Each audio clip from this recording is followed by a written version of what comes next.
Thank you so much for staying with us. It's about that time where we actually check what we have on the covers of the dailies. And I have birthday boy sitting right here with me. Mike, how fun. I did, Jerry. It was good. What are we starting with? We're good. Okay, so now we have the Vanguard here. Okay. We have a couple of, newspapers, but let's start with the Vanguard. And for the major headlines here, we have minimum wage. Let each state negotiate what it can pay. Governors, we have that on page 5. Tinubu neck silent on minimum wage. Public-private workers getting restive over delayed minimum wage. Labor. Wants labor leaders to push for quick resolution, laments hardship becoming unbearable with basic necessities no longer affordable. We are not happy with Tinubu's slow motion. We have that on SSANU. Mike, what is your take on this? Oh, yes. Minimum so, even if it did state at the minimum wage and all of that, even when it was 30, not all states were paying 30. I heard over, I'm not exactly sure about the exact number, between 11 and 19 states were paying lower than that. Lower than that, yes. So it belies that, you really do have to let the states negotiate. But the thing is this, every state has allocations from the federal government, right? Depending on, the number of sources, not exactly the same, you understand? So they do have some sort of, what is that exact amount? From that amount can then ensure that they take care of wages first before some other things. Because we know that the problem a lot of people have with our government is the profligacy and the spending, the unwanted spending on unnecessary things. So if you are telling me that you want a state to negotiate and then you go and see the governor has 40 media aides. 40, at least 40, media alone. So what is one doing? One is maybe snapping, 5 Instagram, 5 editing. TikTok, one is editing. I don't get media. And so if I would have said, if I was not in media, I'd say, this media must be hard work. 40. So, and then you think about it, that kind of a governor will come and say, I cannot pay minimum wage. Yes. So now that's that's the thing, right? So I think it also even furthers the point and the ideas of this current administration with the idea of literally making certain things state level. Do you understand? Putting probably trying to lighten the burdens of the federation and let certain states handle certain things. However, despite the fact that, and one of the arguments had was literally that, okay, fine, states need to negotiate what they want to pay, what they can pay. However, it was noted that the people that were not even paying, it's not because they could not afford to pay. So people were literally not paying. Some states were not paying that much because they just did not see it important or necessary to pay that much. More often than not, that's the case. Yes. That's the scenario. It's just really, really sad. Anyways, let's move quickly on. At the top of that paper, we have investors mobilize $50 million to boost CNG adoption. We have that from the federal government. We have that on page 20. And below that, we have Pro-Wike Group faults Fubar's claim on bombing of Rivers Hotel. We have that on page 12. To the right of that, we have police probe death of ex-Conga boss Nick Imudia. To the right of that, we have oil theft. Surveillance operatives uncover oil bunkering camps in Bayelsa State. We have that on page 35. And below the image there, we have to the left how democracy activities made mistake. How democracy activists made mistake of a lifetime in 1999. Shehu Sani. To the right of that, we have Sound Imam at war over Hajj.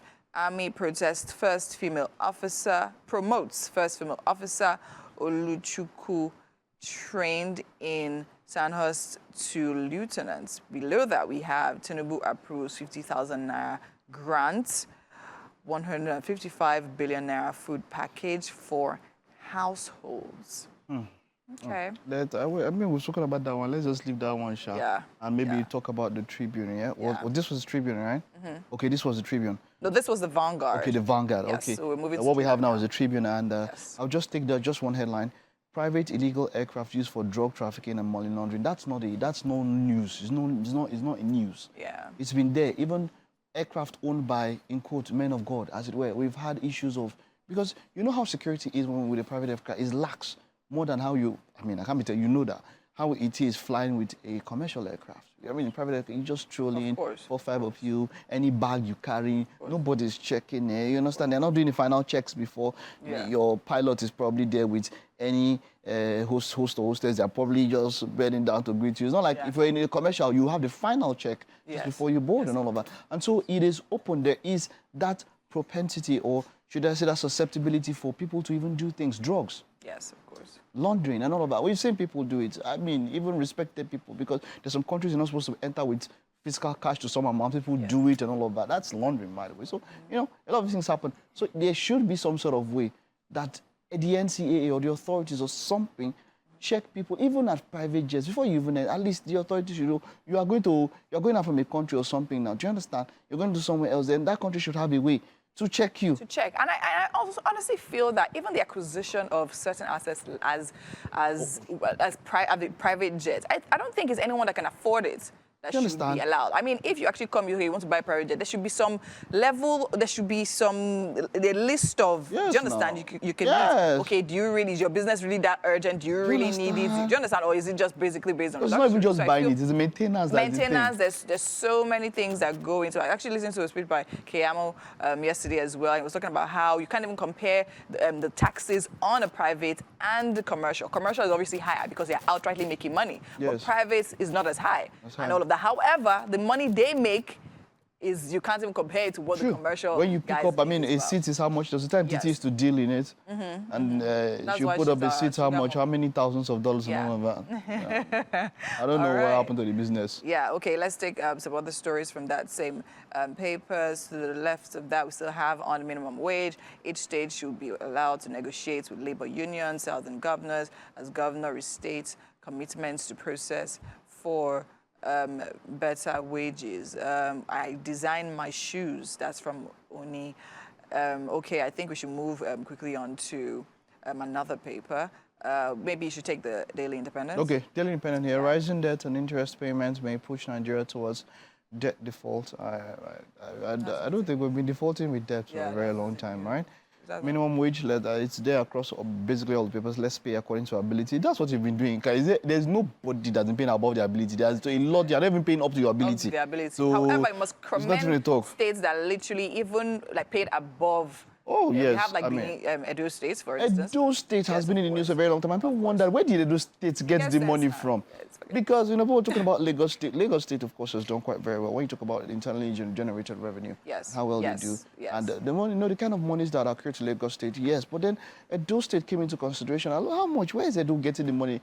That they keep up to this. It's just to prove to you that it's really, like, it depends. Even how well your workers are taken care of also determines their productivity. It's just it's a psychological thing, and it's weird how people don't see that. They focus on their work, they do the work, put in the work, and then they get paid well, they want to work more. But then again, when you give them avenues to literally look for other sources of income, then how would they be productive at the work you need them to do? So you know, it's not just, if you want to put it down to wrap up here, the problem, it's so easy to solve a problem. If you take out greed, not just greed, you can be greedy, but when it comes to greed and then you do what you need to do. Of course. You're so corrupt, and not just being corrupt, you are now wicked.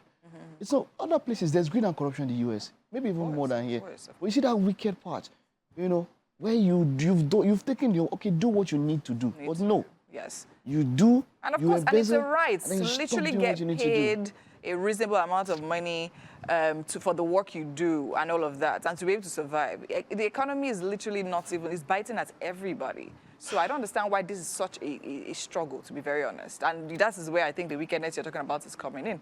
All right. However, I mean, that's how we have to wrap it up on this episode on Newspaper Reviews. Thank you, Mike.